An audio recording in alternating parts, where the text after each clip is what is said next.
আসসালামু আলাইকুম। ইসকনের সাম্প্রতিক কার্যক্রমগুলো বাংলাদেশের সার্বভৌমত্বের জন্য থ্রেট হয়ে দাঁড়িয়েছে। হরে কৃষ্ণ দর্শন প্রচার করতে এসে ওরা এখন ভারতের উগ্র হিন্দুত্ববাদী সংগঠন আরএসএস এর জয় শ্রীরাম স্লোগান দিচ্ছে। জয় শ্রীরাম স্লোগান দিয়ে আমাদের সেনা অফিসারকে হত্যার হুমকি দিচ্ছে। আমাদের মায়েরা এখন থেকে একটা যুদ্ধ করবে, সন্তান জন্মদানের যুদ্ধ। আমাদের বাবারা রাস্তায় আন্দোলন করবে, প্রতিবাদ করবে। দেখেন, এই ইসকন গুরু চিন্ময় দাস ভারতের বিজেপি এবং আরএসএস নেতাদের স্টাইলে বক্তব্য দিচ্ছে। দেখেন, আমাদের দেশের প্রশাসনিক বর্তমান অবস্থা কিন্তু খুবই ভঙ্গুর। এমত অবস্থায় সে সাম্প্রদায়িক সম্প্রীতির কথা না বলে উল্টা সাম্প্রদায়িক দাঙ্গা লাগায় এমন বক্তব্য দিচ্ছে। হিন্দুদেরকে বলতেছে অধিক বাচ্চা ফয়দা করার জন্য, মানে সে টোটালি সাম্প্রদায়িক বিভক্তির বক্তব্য দিচ্ছে। চিন্ময়ের এসব উগ্রপন্থী বক্তব্যের কারণে যদি সারা দেশে মুসলমানদের মনে একটা ক্ষোভ তৈরি করে এবং সারা দেশে যদি একটা সাম্প্রদায়িক দাঙ্গা লাগে, তাহলে সবচাইতে বেশি ক্ষতিগ্রস্ত কারা হবে? এদেশের হিন্দু সম্প্রদায় তো। কিন্তু বলেন তো, যদি ধর্মীয় দাঙ্গা লাগে তাহলে সবচাইতে বেশি লাভ কার হবে? এটা আজকের ভিডিওর কুইজ। কমেন্ট করে ফেলেন। ভিডিওর শেষে গিয়ে কমেন্ট করলে কিন্তু হবে না। আর এই দাঙ্গা লাগানোর জন্য ভারত বাংলাদেশ ইসকনকে একের পর এক ফান্ডিং করে যাচ্ছে। বলে ফেললাম নাকি? প্রায় 7.4 কোটি টাকা ইসকনের মন্দির ও ছাত্র হোস্টেল বানাতে দিয়েছে ভারত। এমনকি ইসকনের মন্দির উদ্বোধন করে ভারতীয় হাই কমিশনার। ভারতের মতো একই কায়দায় বাংলাদেশেও সাম্প্রদায়িক দাঙ্গা লাগানোর জন্য ভারতীয় ফান্ড নিয়ে কাজ করে যাচ্ছে ইসকন। ঢাকা, স্বামীবাগ, সিলেট সহ সারা দেশে সাম্প্রদায়িক দাঙ্গা লাগাতে একের পর এক প্রচেষ্টা করে যাচ্ছে এই সংগঠন। আরএসএস নেতাদের সাথে ইসকনের নেতারা গিয়ে ছবি তুলে। বিশ্ব ইসকন ইহুদিদেরকে সার্ভ করলেও বাংলাদেশে মূলত ইসকন সার্ভ করে ভারতের উগ্রপন্থী সংগঠন আরএসএস কে। আর এর পিছনে রয়েছে অখণ্ড ভারত স্বপ্ন। সেই স্বপ্ন বাস্তবায়নের জন্য ইসকন বারবার দেশে সাম্প্রদায়িক দাঙ্গা লাগানোর চেষ্টা করে, সাথে হিন্দু নির্যাতনের অজুহাতে দেশ দখলের ষড়যন্ত্রে লিপ্ত রয়েছে। হাসিনা থাকাকালীন ওরা সরকারের সমর্থন নিয়ে কাজ করছিল, কিন্তু হাসিনার পতন তাদের অখণ্ড ভারতের স্বপ্ন অন্তত 100 বছর পিছিয়ে দেয়। যার কারণে গত 15 বছর ওদেরকে একবারও রাস্তায় দেখা না গেলেও হাসিনা পতনের সাথে সাথে ওরা রাস্তায় নেমে আসে। জিও পলিটিক্যাল এবং স্ট্র্যাটেজিক্যাল দিক থেকে উপমহাদেশের সুপার পাওয়ার হতে গেলে ভারতের সবচেয়ে বড় গলার কাটা হলো বাংলাদেশ। পুরো বাংলাদেশ দখল না করে ওরা যদি চট্টগ্রাম দখল নিতে পারে, সেটাই ভারতের জন্য যথেষ্ট সে গলার কাটা সরানোর জন্য। তাই আমরা যখন ভারতের 7 সিস্টার্সকে নিয়ে মিম করি, তখন ভারতের প্রধান সারির গণমাধ্যম এবং ইউটিউবাররা আমাদের চট্টগ্রাম দখল করে নিতে বলে। আর এই চট্টগ্রাম দখল ষড়যন্ত্রের সাথে সরাসরি কাজ করছে বাংলাদেশের ইসকন। চট্টগ্রামে হিন্দু গণহত্যার গুজব ছড়াচ্ছে ভেরিফাইড এক্স হ্যান্ডেল গুলা থেকে। এমনকি চট্টগ্রামের সমাবেশ কিংবা হাজারি লেনের ঘটনা কিন্তু সেই ষড়যন্ত্রেরই অংশ। ইসকনের সন্ত্রাসীরা আমাদের সেনাবাহিনীর উপর এসিড ছুড়ে মারছে, যেখানে 10-12 জনের মতো আহত হয়েছে। কিন্তু ইসকন বিশ্বজুড়ে প্রচার করতেছে বাংলাদেশ সেনাবাহিনী নাকি সেখানে হিন্দুদের গণহত্যা করতেছে। ইসকনের এই সকল ষড়যন্ত্র যখন জাতির সামনে দেশপ্রেমিক সাংবাদিক মাহমুদুর রহমান স্যার প্রেজেন্ট করে, তখন ইসকন সন্ত্রাসী সংগঠনের মতো মাহমুদুর রহমান স্যারকে থ্রেট দেয় যে 7 দিনের মধ্যে ক্ষমা চাইতে। শুধু তাই না, সারা দেশে ইসকন সমাবেশ শেষ করে ঢাকা ঘেরাও করার হুমকিও দিয়ে রেখেছে এই সরকারকে। এই জেলায় সমাবেশ হবে এবং এই জেলা থেকে উপজেলায় যাব, তারপর আমরা ঢাকামুখী লং মার্চ করব। এমন পরিস্থিতিতে সারা দেশের মানুষ ইসকন নিষিদ্ধের দাবি করতেছে। কিন্তু আমি মনে করি এই সরকার যদি ইসকন নিষিদ্ধ করে, তাহলে এটা হবে এই সরকারের নেওয়া সবচাইতে ভুল সিদ্ধান্ত। কারণ ইসকনের চরকা কোথাকার বাতাসে ঘুরতেছে আপনি ইমাজিনও করতে পারবেন না। ইসকন নিজেরাই চাচ্ছে যাতে ওদেরকে নিষিদ্ধ করা হোক, কিন্তু ওরা এটা কেন চাচ্ছে সেটাই আমরা 5 পয়েন্টে অ্যানালাইসিস করার চেষ্টা করব। আমরা দেখার চেষ্টা করব ইসকন কি ও ইসকনের উদ্দেশ্য কি, ইসকন কি বাংলাদেশের হিন্দুদের রিপ্রেজেন্ট করে, বাংলাদেশ ইসকন যেভাবে ধর্মীয় দাঙ্গা লাগানোর জন্য কাজ করে যাচ্ছে, ইন্ডিয়ান র এবং আরএসএস এর সাথে এক হয়ে ইসকনের বাংলাদেশ বিরোধী ষড়যন্ত্র, বাংলাদেশে ইসকন নিষিদ্ধ হওয়া উচিত কিনা। সাহস হয় কি করে ইসকনের মতো একটা সাম্প্রদায়িক এবং রয়ের একটা সংগঠন চট্টগ্রামে এত বড় সভা করে? ইসকনকে জঙ্গি সংগঠন উল্লেখ করে বাংলাদেশে এই সংগঠনের কার্যক্রম নিষিদ্ধের দাবি জানিয়েছে হেফাজতে ইসলাম বাংলাদেশ। এই ইসকন নামে একটা সংস্থা, তাদের তো মন্দিরে থাকা উচিত ছিল, তারা কেন বাইরে আসবে?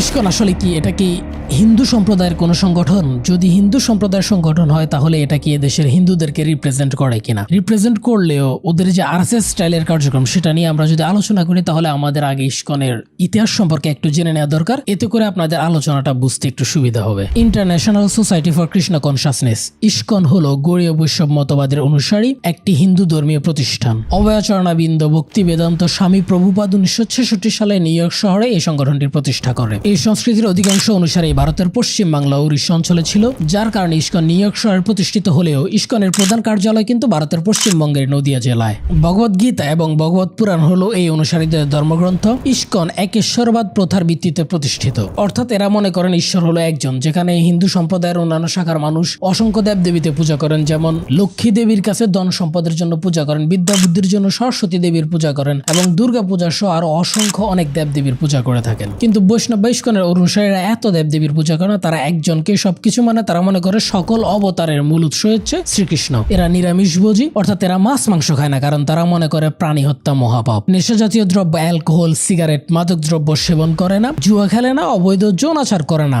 এরা বাউল শ্রেণীর, তাই এরা কীর্তন মন্ত্র পড়ার সাথে সাথে জোরে জোরে ঢোল বাজিয়ে নাচ করতে পছন্দ করে। এদের প্রধান মন্ত্র বা স্লোগান হলো হরে কৃষ্ণ কৃষ্ণ কৃষ্ণ হরে হরে, হরে রাম রাম রাম হরে হরে।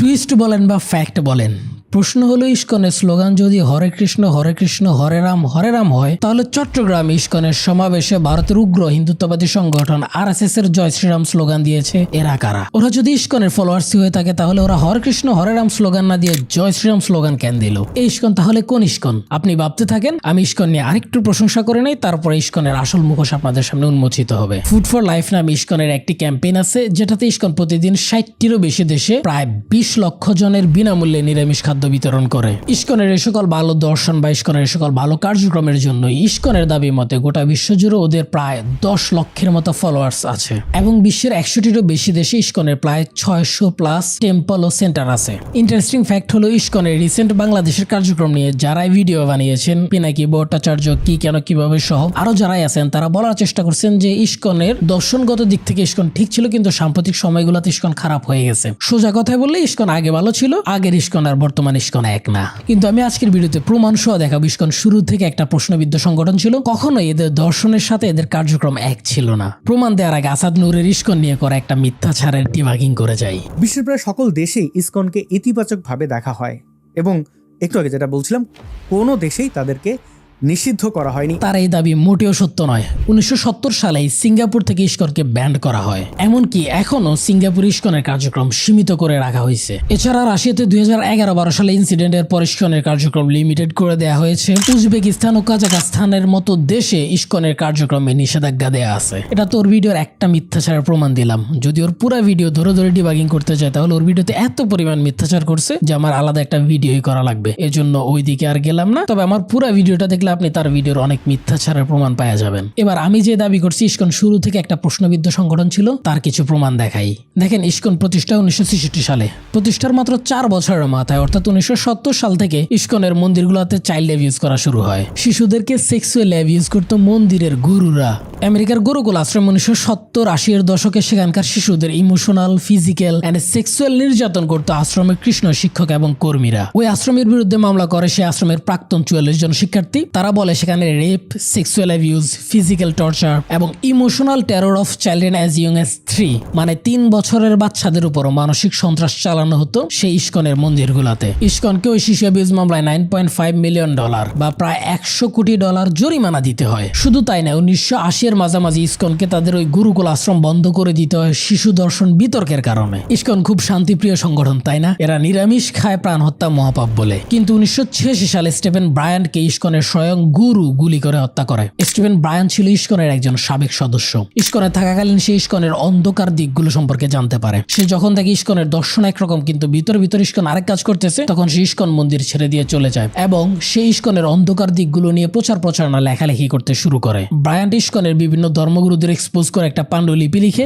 যেখানে ইস্কনের ধর্মগুরুদের সিরিয়াস লেভেলের ক্রাইমগুলো উল্লেখ ছিল। থমাস ড্রেসার নামে ইস্কন গুরু ব্রায়ানকে গুলি করে হত্যা করে। এই ড্রেসার অলরেডি 1983 সালের একটা মার্ডার কেসের সাথে ইনভলভ ছিল।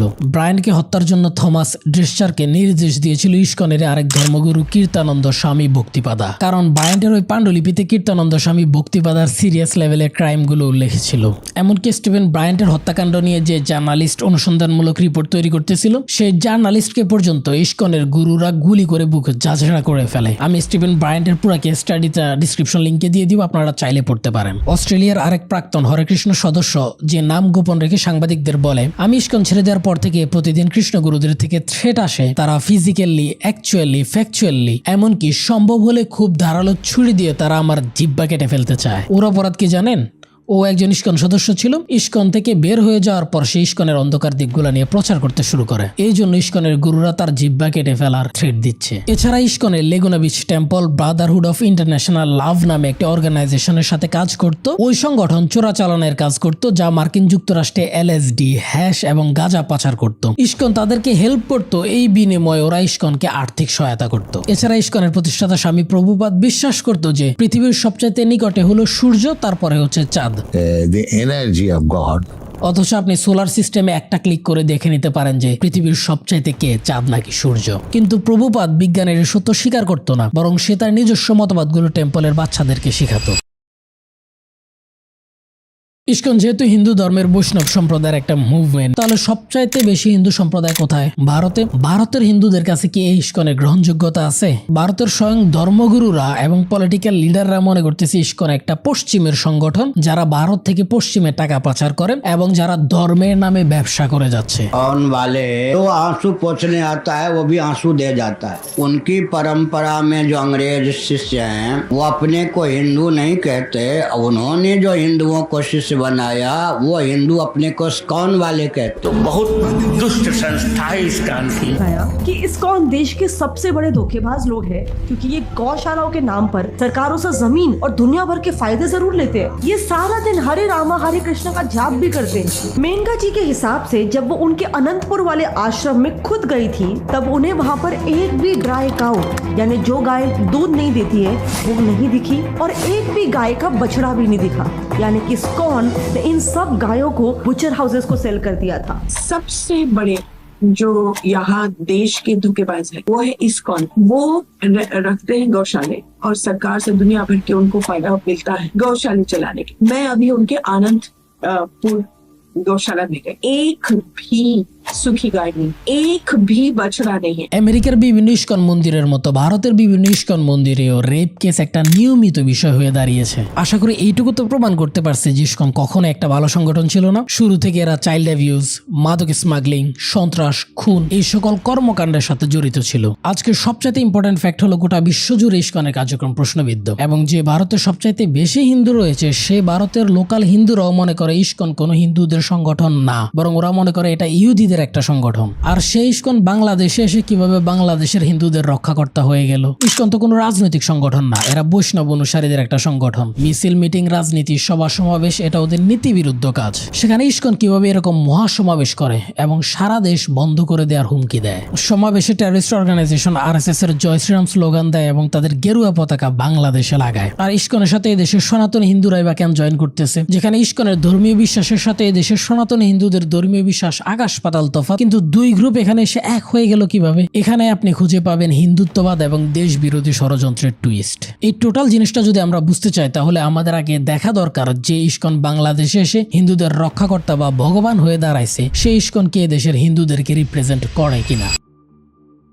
প্রথমত ইস্কনের অনুসারীরা হলো নিরামিষভোজী, কিন্তু এদেশের 95% হিন্দু কিন্তু নিরামিষভোজী না। এরা মাছ মাংস খায়, কালী পূজাতে এরা পাঠা বলি দেয়। এমনকি আমার একজন হিন্দু টিচার ছিল যিনি গরুর মাংস পর্যন্ত খেতেন। সেখানে মাছ মাংস খাওয়া তো দূরে থাকে, ইস্কনের অনুসারীরা পেঁয়াজ রসুন খায় না, কারণ তারা মনে করে পেঁয়াজ রসুন খেলে তারা অপবিত্র হয়ে যাবে। এছাড়া ইস্কন শুধুমাত্র শ্রীকৃষ্ণ বা এক ঈশ্বরের পূজা করে। অপরদিকে এদেশের সনাতনী হিন্দুরা লক্ষ্মী, সরস্বতী, কালী, দুর্গা, গণেশ সহ অসংখ্য দেবদেবীর পূজা করে। সো রিলিজিয়াস পার্সপেক্টিভ থেকে তো ইস্কন দেশের 95% হিন্দুদের রিপ্রেজেন্ট করে না।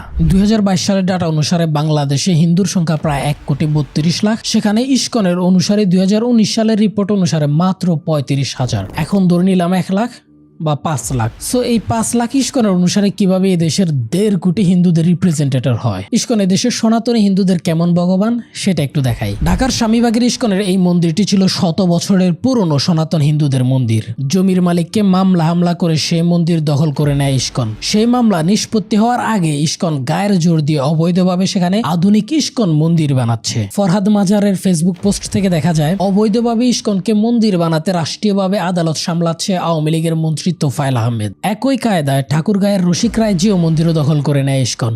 অথচ এই মন্দিরও ছিল সনাতনী হিন্দুদের মন্দির।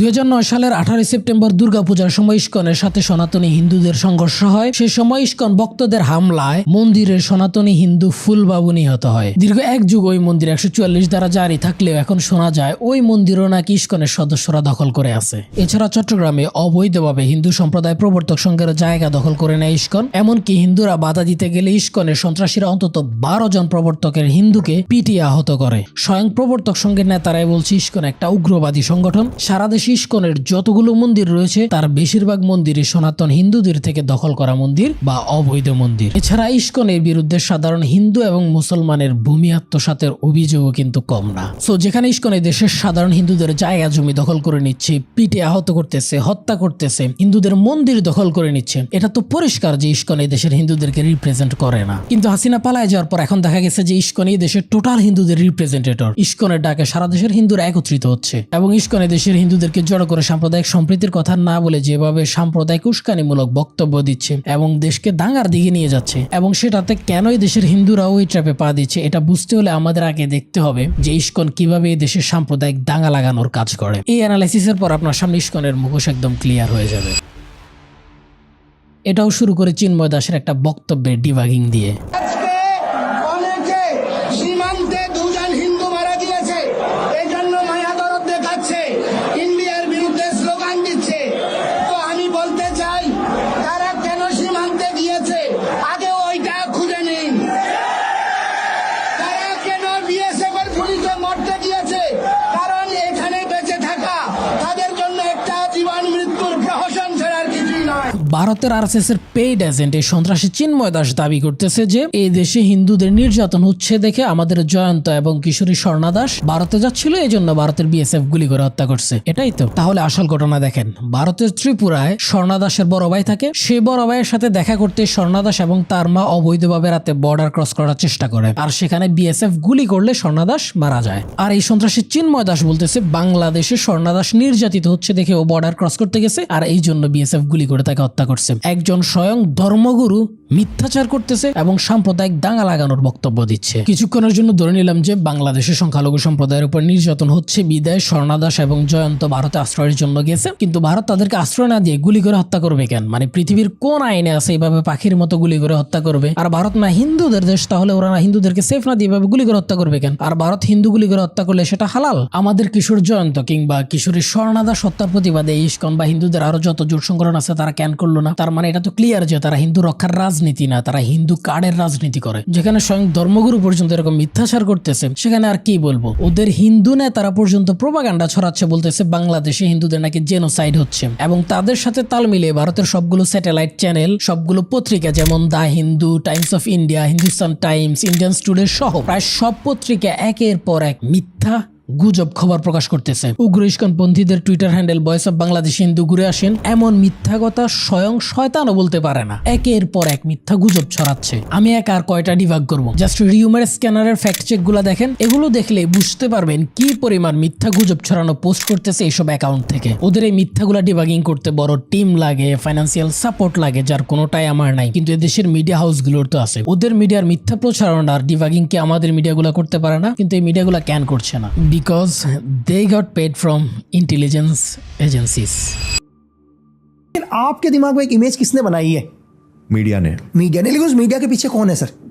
Intelligence agency. मतलब आपको क्या दिखाना है? हाँ, ठीक है, आपको क्या दिखाना है ये लोग डिसाइड करते हैं। কিন্তু সবচেয়ে ইন্টারেস্টিং প্রশ্ন হলো যে এই সকল গুজব, এই জিনিসগুলো কিন্তু আমাদের ইন্টারিম গভর্নমেন্টের জন্য থ্রেট হয়ে দাঁড়াইছে, এবং ওরা আমাদের সার্বভৌমত্বের উপর আঘাত দিচ্ছে। ওরা বলতেছে আমাদের চট্টগ্রাম দখল করে নেওয়ার কথা। এই সকল মিথ্যা জিনিস বিদেশের মাধ্যমগুলোতে প্রচার করতেছে, এবং তারা ওই মিথ্যা এস্টাবলিশ করতে চাচ্ছে যে বাংলাদেশে হিন্দুদের জেনোসাইড হচ্ছে। সো ওরা যখন আমাদের এই সরকারের জন্য থ্রেট তৈরি করতেছে, তখন তো আমাদের সরকারের উচিত একটা টিম গঠন করে ফ্যাক্ট চেক করে তাদের ওই মিথ্যাগুলার কাউন্টার দেয়া এবং ওইগুলা প্রচার করা। কিন্তু সরকার কেন এই কাজ করছে না সেটা একমাত্র কিরামান কাতিবিনী ভালো জানে। যাই হোক, মূল আলোচনায় আসি। দেখেন, আমাদের দেশ হচ্ছে সাম্প্রদায়িক সম্প্রীতির দেশ। উদাহরণ যদি দেয় তাহলে হচ্ছে হিন্দুদের বিভিন্ন পুজো অনুষ্ঠানে যেমন দুর্গা উৎসবে আমাদের মুসলমানরাও অনেকে গিয়ে থাকে, এবং আমাদের ঈদের অনুষ্ঠানে দাওয়াতগুলোতে আমরা হিন্দুদেরকে দাওয়াত দিয়ে থাকি। এরকম সাম্প্রদায়িক সম্প্রীতি বা সহনশীলতা দেশের হিন্দু এবং মুসলমানদের মধ্যে রয়েছে। কিন্তু ইস্কনের হিন্দুরা ভিন্ন। 2014 সালের স্বামীবাগের যে ইস্কন মন্দিরের অপোজিটে যে স্বামীবাগ জামে মসজিদ আছে, সেখানে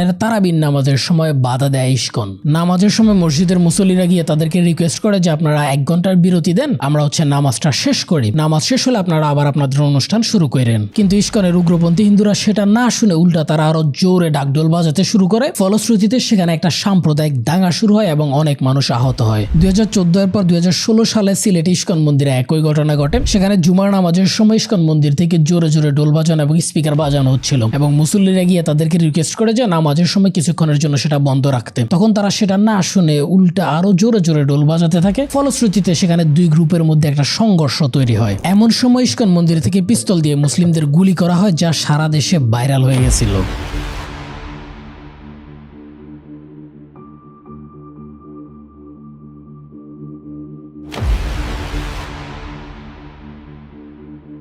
ওই ঘটনার পর অর্ণব ভট্টাচার্য নামে এক হিন্দু পোস্ট করে বলে, ইস্কনি মতাদর্শীরা ধর্ম পালন করতে গিয়ে মন্দিরে পিস্তল, বন্দুক ইত্যাদি অস্ত্রাদি রাখার অনুমতি কি প্রশাসনিকভাবেই গুজ্জ? ধর্ম পালনে অস্ত্রের প্রয়োজনীয়তা কি সেটাই জানার অভিপ্রায়। ইস্কন অহিংসা পরম ধর্মের বুলি আওড়ালেও কাজে কর্মে এক ধরনের জঙ্গি। অথচ আপনি স্বাধীন 50 বছর না, গত 100 বছর ইতিহাস একটু রিসার্চ করেন যে এই দেশে কোনো সনাতনী হিন্দুরা মুসলমানদের নামাজের সময় এরকম জোরে ডাকডোল বাজাতো না, বরঞ্চ তারা নামাজের সময় রেসপেক্ট করে এগুলা বন্ধ রাখতো। কিন্তু ইসকন সেটা করে না। কিন্তু তারা কেন করে না? কারণ তারা ইচ্ছা করে দেশকে অস্থিতিশীল করার জন্য, ভারতের মতো সাম্প্রদায়িক দাঙ্গা লাগানোর জন্য পরিকল্পিতভাবে এই কাজগুলো করে যাচ্ছে। 2019 সালে ইসকন ফুড ফর লাইফ ক্যাম্পেইনে বিভিন্ন স্কুলে খাবার বিতরণ করতে গিয়েও স্কুলের মুসলিম বাচ্চাদের হরে কৃষ্ণ কীর্তন পড়ায়। কৃষ্ণ কৃষ্ণ হরে হরে হরে রাম রাম রাম হরে হরে।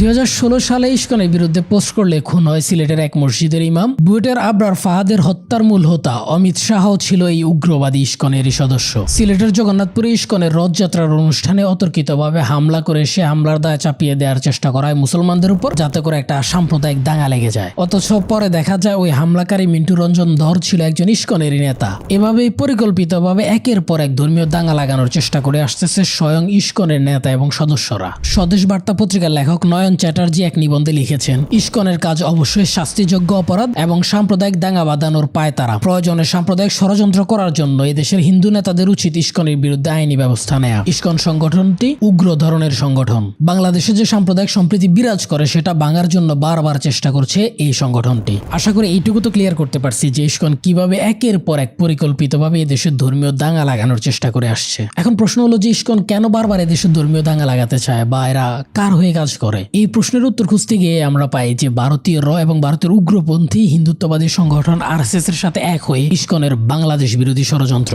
দেখেন, হাসিনা পালায় যাওয়ার পর চট্টগ্রামে যে ইসকন বা হিন্দুরা যে সমাবেশটা করছে, এটা আওয়ামী লীগের একটা সংখ্যালঘু রাজনীতির অংশ। দেখেন, আমি একটা ডেডিকেটেড ভিডিও বানায় দেখাইছি যে কি পরিমাণ সংখ্যালঘুদেরকে হাসিনা গত 15 বছরে নির্যাতন করছেন। তারপরও কেন যে সংখ্যালঘুরা হাসিনার এই ট্র্যাপে পা দিচ্ছে বা এদেশের হিন্দুরা তাদের ট্র্যাপে পা দিচ্ছে, সেটা আমার মাথায় আসলে ধরে না। এটা যে সংখ্যালঘু রাজনীতির অংশ, এটা বলার জন্য বলছি না, ফ্যাক্ট চেক করে বলছি, আমি প্রমাণ দেখাচ্ছি। কক্সবাজার শহর আওয়ামী লীগের সাংগঠনিক সম্পাদক দীপক দাস ইসকনের গুরুদের স্টেজে নিয়ে যাইতেছে। এছাড়া আরো এই সকল আওয়ামী লীগ নেতাদের ছবি দেখেন বা ইসকন নেতাদের পিছনের ওদেরকে দেখেন, এরকম শত শত ছবি আমি আওয়ামী লীগের নেতাদেরকে দেখাইতে পারবো যারা ওই ইসকনের এটার পেছনে ছিল। পর হাজারে লেনে পুলিশ এবং সেনাবাহিনীর উপর যে নির্যাতন হয়েছে, সেখানেও আওয়ামী লীগ নেতাকে গ্রেপ্তার করা হয়েছে। তো এইগুলোতে আমি যাব না, কারণ গত 15 বছরে ইসকন যেই কাজগুলো করছে ওইগুলোর তুলনায় এই 2 দিনের ঘটনা কিছুই না। ইসকনের সাথে ভারতীয় র এবং আরএসএস এর কার্যক্রমের লিঙ্ক আপের প্রমাণ দেওয়ার আগে বাংলাদেশের র স্বাধীনতা উত্তর সময় থেকে কিভাবে কাজ করতেছে একটা ডেডিকেটেড ভিডিও বানায় দেখাইছে, যেটা আমার চ্যানেলের মোস্ট পপুলার ভিডিও, চাইলে এটাও দেখে নিতে পারেন। আবু রুশদের লেখা বাংলাদেশের র বইয়ের 171 নম্বর পেজে বলা হয়, ইসকন নামে একটি সংগঠন কাজ করছে। এই সংগঠনের প্রধান কাজ হচ্ছে বাংলাদেশি উস্কানিমূলক ধর্মীয় অনুষ্ঠান পালন করা, যার উদ্দেশ্য হচ্ছে সাম্প্রদায়িক দাঙ্গা সৃষ্টি। সো আবু রুশদের এই ইনফরমেশনের সত্যতা তো পাইছেন, যেটা হচ্ছে 2014 সালের স্বামীবাগের দাঙ্গা, 2016 সালে সিলেটের দাঙ্গা। এই ইসকনকে অনেকে ইহুদিদের মতাদর্শের প্রতিষ্ঠান বললেও বাংলাদেশি ইসকন মূলত ভারতের তীব্র হিন্দুত্ববাদী সংগঠন আরএসএস এর মতাদর্শ বাস্তবায়নে ব্যস্ত। ইসকন আরএসএস এর মতাদর্শ কিভাবে দেশে বাস্তবায়ন করতেছে তার আগে 2 একটা প্রমাণ দেখাই, তারপরে রয়ের কানেকশন দেখাচ্ছি। আমার এই ভিডিওতে আমি প্রমাণ সহ দেখাইছি ভারতের আরএসএস এর উগ্র হিন্দুত্ববাদী হিন্দুরা কিভাবে মাইকিং করে হিন্দুদের বলতেছে যে তোমাদের দোকানে যদি কোনো মুসলিম চাকরি করে তাহলে তাদেরকে বের করে দাও, আর নতুন করে কাউকে চাকরি দিও না।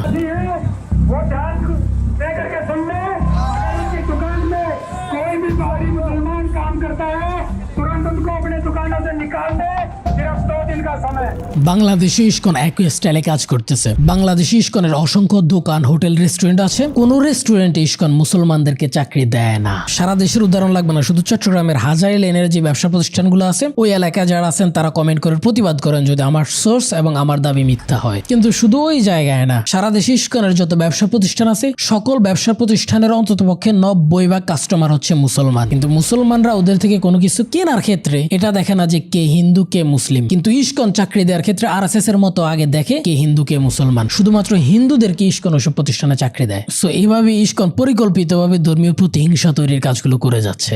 বাংলাদেশের চট্টগ্রামে হিন্দু জেনোসাইড হচ্ছে এমন গুজব ছড়ানো ও কনফারেন্স করে বেড়ানো ডক্টর কুশল বরুণ চক্রবর্তী ভারতের সন্ত্রাসী সংগঠন আরএসএস এর হিন্দুত্ববাদী সন্ত্রাসী নেতা আদিত্যনাথ যোগীর সাথে দাঁড়িয়ে ছবি তুলছে। এই আদিত্যনাথ একজন সন্ত্রাসী নেতা দেখে ভারতের সাধারণ হিন্দুরা পর্যন্ত ওকে পছন্দ করে না। কিন্তু এরকম উগ্রপন্থী একজন নেতার সাথে দেশের ইসকন সদস্য গিয়ে ছবি তোলে। ভারতের বিজেপির ক্ষমতার উৎস হলো এই ডানপন্থী সংগঠন আরএসএস। বাংলাদেশে ইসকন মন্দির ও ছাত্রাবাস উদ্বোধন করে ভারতীয় হাই কমিশনার। এই দেশে ইসকন মন্দির উদ্বোধন হবে, সেখানে ভারতীয় হাই কমিশনার সেখানে উদ্বোধন করবে। খেলা তো এখানেই শেষ না। ভারতের আরএসএস যে কায়দায় ভারতের মুসলমান এবং খ্রিস্টানদের মসজিদ গির্জাগুলো দখল করে নিচ্ছে, বাংলাদেশে ইসকন একই কায়দায় বাংলাদেশে হিন্দুদের মন্দিরগুলো দখল করে নিচ্ছে। আরএসএস এর হিন্দুরা যেভাবে নামাজরত মুসলিমদের উপর নির্যাতন শুরু করে, মসজিদের মাইক ভেঙে ফেলে, মসজিদ ভেঙে ফেলে, মভ করে, একই কায়দায় ইসকন এই দেশে চেষ্টা করতেছে মুসলমানদের নামাজের সময় উচ্চ স্বরে ঢোল তবলা বাজিয়ে দেশের মধ্যে একটা অস্থিতিশীল বা দাঙ্গা তৈরি করা। আমেরিকাতে ইসকন ইহুদি স্টাইলে কাজ করলেও বাংলাদেশে ইসকন কাজ করে আরএসএস স্টাইলে। এমনকি এখন ওরা হরে কৃষ্ণ স্লোগান না দিয়ে আরএসএস এর জয় শ্রীরাম স্লোগান দেয়, আরএসএস এর গেরুয়া পতাকা উড়ায়। ইসকনের হাত থেকে তো দেশের হিন্দুরাই রক্ষা পাচ্ছে না। ইসকনের বিরুদ্ধে পোস্ট করায় 5 জন হিন্দুকে জেলে পাঠানো হয়েছে। যেখানে হিন্দুরাই রক্ষা পাচ্ছে না, আল্লাহ জানে এই ভিডিও পাবলিশ হওয়ার পর আমার কি হয়। ইসকনের হাত কই পর্যন্ত গেছে তার আরো 2টা প্রমাণ দেখাই। বিশ্ববিদ্যালয়গুলোতে কৌশলে শিক্ষক ঢুকাচ্ছে ইসকন। চট্টগ্রাম বিশ্ববিদ্যালয়ে শিক্ষক নিয়োগে ইসকন সদস্যদের নিয়োগ দিতে চট্টগ্রাম বিশ্ববিদ্যালয়ের প্রশাসনকে চাপ প্রয়োগ করছে ইসকন। ইসকনের কেন্দ্রীয় স্বামীবাগ আশ্রমের ব্রহ্মচারী ঈশ্বর গৌর হরিদাস বলেন, বুয়েট, কুয়েট, বাংলাদেশ কৃষি বিশ্ববিদ্যালয়, সিলেট কৃষি বিশ্ববিদ্যালয় সহ দেশের প্রায় সব পাবলিক বিশ্ববিদ্যালয়ে শিক্ষকদের 3 থেকে 4 জন করে ইসকনের ভক্ত অনুসারী রয়েছে। আর নতুন নিয়োগ পরীক্ষায় সব ক্ষেত্রেই 2-3 জন করে থাকছেন। হাজী দানেশ বিজ্ঞান ও প্রযুক্তি বিশ্ববিদ্যালয় এবং রাজশাহী বিশ্ববিদ্যালয়েও ইসকনের শিক্ষক আছে এবং নতুন করে নিয়োগ দেওয়ার চেষ্টা হচ্ছে। কি ভয়ঙ্কর ইনফরমেশন চিন্তা করেন। যেখানে মাদ্রাসা ব্যাকগ্রাউন্ড থাকার কারণে বিশ্ববিদ্যালয়ে টপ করার পরও চাকরি হয় না, সেখানে বিশ্ববিদ্যালয়ের প্রতিটা নিয়োগে 2-3 জন করে ইসকনের সদস্য নিয়োগ দেওয়া হচ্ছে। ভেবে দেখেন আপনার আমারও জানতে ইসকন কতটা ভয়ঙ্কর হয়ে উঠতেছে। You have no idea.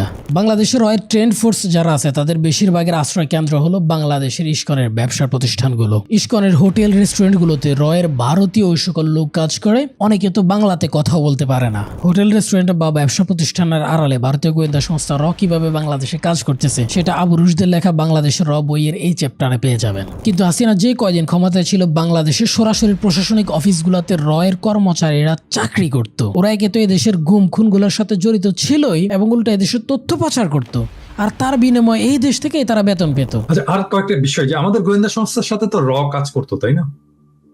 অবশ্যই কাজ করতে। হ্যাঁ, এখনো কি করছে?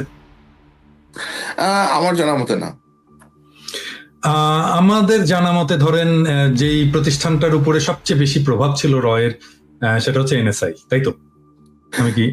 এনএসআই, ডিজিএফআই 2টা সংস্থার মধ্যে তাদের না ছিল, কিন্তু সবচেয়ে বেশি প্রভাব ছিল এনএসআই। আপনি জাস্ট এটা ইমাজিন করেন যে পাকিস্তানের রয়ের একজন এজেন্ট ধরা পড়ছে, অথবা ভারতে পাকিস্তানের আইএসআই এর একজন এজেন্ট ধরা পড়ছে, তাহলে ওদের কি হবে?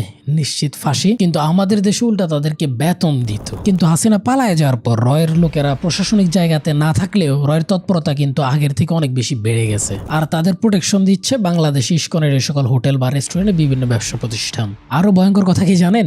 90% মুসলমানের দেশে মুসলমান তাদের কাস্টমার, কিন্তু ইসকনের হোটেল রেস্টুরেন্ট গুলোতে গরুর মাংস বিক্রি হয় না। ওই যে আরএসএস স্টাইল। বাংলাদেশে যদি বড় সড়ো একের পর এক সাম্প্রদায়িক দাঙ্গা লাগানো যায় তাহলে সবচেয়ে বেশি কার লাভ সেটা আপনাদেরকে আর আলাদা করে বলে দিতে হবে না। বড় সড়ো ধর্মীয় দাঙ্গা এবং দেশের রাজনৈতিক নেতৃত্ব শেষ করে দিয়ে দেশকে অস্থিতিশীল করে তুলতে পারলেই হায়দ্রাবাদের মতো একদিন ওরা বাংলাদেশকেও দখল করে নিতে পারবে। এই জন্য দেশের দেশপ্রেমী রাজনৈতিক নেতৃত্ব শেষ করে দেওয়ার মিশন শুরু হয়েছিল জিয়াউর রহমান হত্যাকাণ্ড দিয়ে। নেতৃত্ব দেশের পলিটিক্যাল ক্রাইসিস তৈরির কাজ করে যাচ্ছে ভারতের এই সকল ইন্টেলিজেন্স এজেন্সি, আর দেশের ভিতর সাম্প্রদায়িক দাঙ্গা লাগানোর কাজটা সামলাচ্ছে দেশের ইসকন। কারণ কারণ ভারত যদি উপমহাদেশের সুপার পাওয়ার হতে চায়, সেখানে ভারতের সবচাইতে বড় গলার কাটাই হলো বাংলাদেশ। বাংলাদেশ যদি চীন কিংবা আমেরিকার দিকে ঝুঁকে, তাহলে সেটা যে বে অফ বেঙ্গলের পাওয়ার আছে সেটা ভারতের হাত থেকে কেড়ে নিতে পারে। এই পলিটিক্যাল স্ট্র্যাটেজিগুলো নিয়ে কাজ করতেছে ভারতের এই সকল এজেন্সি। ফরহাদ মাজার এক পোস্টে তিনি বলেন, বাংলাদেশে হাসিনা সরকারের সহায়তায় অসংখ্য ইস্কন মন্দির তৈরি করা হচ্ছে। গুরুতর প্রশ্ন হচ্ছে, বাংলাদেশে জেলায় জেলায় বিশাল ইস্কন মন্দির স্থাপনের উদ্দেশ্য কি? দেশে সনাতন ধর্মাবলম্বীদের মন্দিরের তুলনায় ইস্কনের মন্দির সংখ্যা এবং ইস্কনের তৎপরতা একদমই মেলে না। উনি কি বুঝাইতে চাইছেন আশা করি বুঝছেন। আরেকটা ভয়ঙ্কর ইনফো দিয়ে আপনারা সবাই জানেন, আমাদের পাহাড় অশান্ত করে রাখছে ভারত, এবং ভারতীয় মিডিয়ার চট্টগ্রাম দখলের খবর গুজব এগুলা কিন্তু দেখতেছেন, ওরা মিনিস্ট্রি মিডিয়াতে কাজগুলো করতেছে। চট্টগ্রামের চন্দ্রনাথ পাহাড়ে নাকি স্নাইপার রাইফেল বুলেট প্র্যাকটিসের কিছু দাগ গাছের মধ্যে লেগে আছে। আমরা কুকি চীনের কথা জানি, কিন্তু এই কাজগুলোর জন্য সন্দেহ করা হচ্ছে ইস্কনকে। যেহেতু এটা একটা ফেসবুক পোস্ট, সেহেতু ফ্যাক্ট চেক করা সম্ভব হয়নি। তো এই সন্দেহকে আমি সত্য বলছি না ঠিকই, কিন্তু অসত্য বলে আমি উড়াইও দিতে পারছি না। এভাবে ইস্কনের একের পর এক ষড়যন্ত্র আমাদের সার্বভৌমত্বের জন্য থ্রেট তৈরি করছে। এখন প্রশ্ন হলো, আমাদের সার্বভৌমত্বের জন্য থ্রেট তৈরি করা বা দেশকে অস্থিতিশীল করতে চাওয়া এই সন্ত্রাসী সংগঠন ইস্কন কি নিষিদ্ধ হওয়া উচিত কিনা? আমি বলবো না, এই মুহূর্তে ইস্কন নিষিদ্ধ করা ঠিক হবে না। কিন্তু এতগুলো প্রমাণ, ইস্কনের আরএসএস এর সাথে লিঙ্ক আপ, রয়ের সাথে লিঙ্ক আপ এবং এত দেশ বিরোধী ষড়যন্ত্র দাঙ্গার পরও আমি কেন বলতেছি যে ইস্কন নিষিদ্ধ করা ঠিক হবে না? দেখেন, হাসিনা পালায় যাওয়ার পর বা হাসিনার পতনের পর হাসিনা যতটা না পাগল হয়ে গেছে, তার চাইতে বেশি পাগল হয়ে গেছে ভারতীয় এই সকল মিডিয়াগুলা। কি পরিমাণে গুজব ওরা ওদের পত্র পত্রিকায়, টেলিভিশনে এবং টুইটারে ছাড়তেছে, আপনি চিন্তা করতে পারবেন না। ওরা বলতেছে চট্টগ্রামে হিন্দুদের উপর জেনোসাইড হচ্ছে, ভারতের এখনই উচিত ভারতের সেনাবাহিনী চট্টগ্রামে হস্তক্ষেপ করা, চট্টগ্রাম দখল করে নেয়া, ইত্যাদি ইত্যাদি। সো এখন যদি এই সরকার ইস্কন নিষিদ্ধ করে, তাহলে সেটা ভারতের সংখ্যালঘু নিয়ে যে রাজনীতি,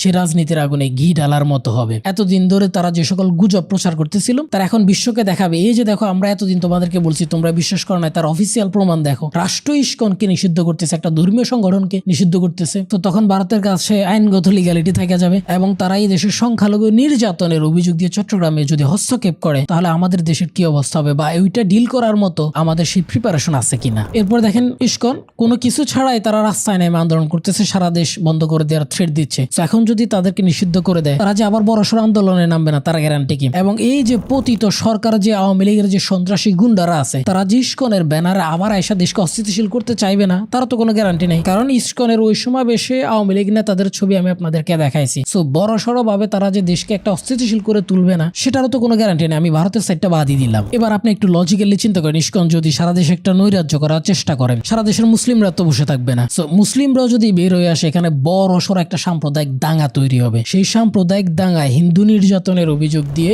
ভারতে দেশে সরাসরি সেনাবাহিনী দিয়ে হস্তক্ষেপ করবে। সেটা ডিল করার মতো ক্যাপাসিটি অন্তত পক্ষে এই নরবরে সরকারের কাছে নাই। সো এই জন্যই বলছি, এই সরকারের অন্তত পক্ষে ইস্কন নিষিদ্ধ করা ঠিক হবে না। আরো গুরুত্বপূর্ণ ফ্যাক্ট হলো, বিশ্বের যে সকল দেশে ইস্কনকে নিষিদ্ধ করা হয়েছে, সে সকল দেশের জাতিসংঘ সহ আমেরিকান স্টেট ডিপার্টমেন্ট পর্যন্ত বিবৃতি দিচ্ছে। এখন এই নরবরে সরকার যদি ইস্কনকে নিষিদ্ধ করে, আমেরিকা যদি এই সরকারকে নিষেধাজ্ঞা দেয়, তাহলে এই সরকার কতটা সমস্যায় পড়বে সেটাও একটু আমাদের চিন্তা করা দরকার। এখন প্রশ্ন করতে পারেন, তাহলে সলিউশন কি? আমরা বা সরকার কি করতে পারে? আমরা যেটা করতে পারি সেটা হচ্ছে আমাদের সাম্প্রদায়িক সম্প্রীতি ধরে রাখা। ইস্কন বা হিন্দুদের থেকেও বা কেউ যদি কোনো ফেক আইডি থেকে কোনো উস্কানিমূলক পোস্ট দেয়, তাহলে সেটাকে মব জাস্টিস করে আইন নিজের হাতে তুলে না দিয়ে স্পেসিফিক ওই জনকে চিহ্নিত করে তাকে প্রশাসনের হাতে তুলে দেয়া। যদি আমরা মব জাস্টিস করতে যাই, সেখানে একটা সাম্প্রদায়িক দাঙ্গা তৈরি হবে, এবং ইস্কন এবং র এটাই চাচ্ছে। সো এই কাজটা করা যাবে না, এবং হিন্দু ভাইদের কাছে রিকোয়েস্ট থাকবে যে আপনারা কোনো সাম্প্রদায়িক দাঙ্গায় জড়াবেন না, কোনো মব জাস্টিসে যাবেন না, অন্তত পক্ষে দেশের এই ক্রিটিক্যাল সিচুয়েশনে। এটা তো আমাদের করণীয়। এখন সরকার কি করতে পারে? যেহেতু এটা সরকারের জন্য একটা কনসার্ন, সেটা হচ্ছে সরকার ইস্কনকে নিষিদ্ধ করে না দিয়ে ইস্কনের জন্য ইস্কনের কিছু কাজকে লিমিটেড করে দিতে পারে, যেটা বিশ্বের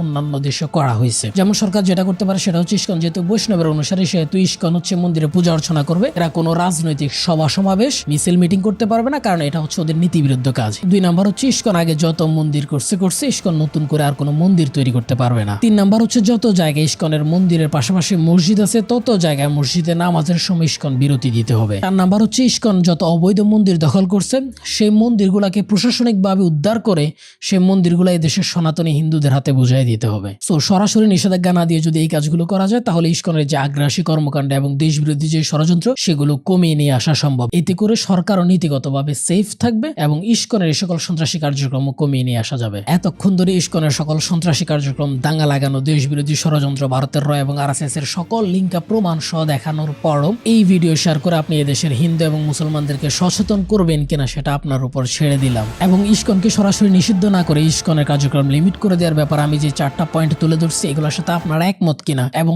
সরকারের এই স্টেপগুলো নেওয়া দরকার কিনা এগুলা কমেন্ট করতে পারেন। ইসকন আবার মানচিত্রে হাত দেওয়ার ফায়তারা করতেছে, আমি তা হতে দিতে পারি না। মা, মাটি, দেশকে ভালোবাসুন।